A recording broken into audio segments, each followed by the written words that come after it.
In this video, I will show you how you can quickly leave a review for a booking.com stay which you have just completed. Once you're logged into booking.com app, just go over to the bookings tab here at the bottom. And by default, it will show you all the active reservations. But if the reservation you are trying to review is in the past, you will need to click on this past option here. And booking.com lets you write a review for up to 3 months after the stay is over. And you will see this rate your stay option. If that stay was within last 3 months, just click on rate your stay.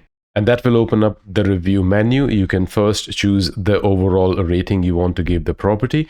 And then optionally, you can give rating for the other things like cleanliness, location, value for money, and things like that. And once you're all done, click on continue. Here, you can write any feedback if you have. You can even share photos if you want. And once you click on finish, Booking.com reviews every feedback you give. And in a couple of days, it will be published on the property you have just written a review for. And that brings me to the end of this quick video. I really hope you find this video useful. Have a wonderful day wherever you are. Until next time, bye-bye.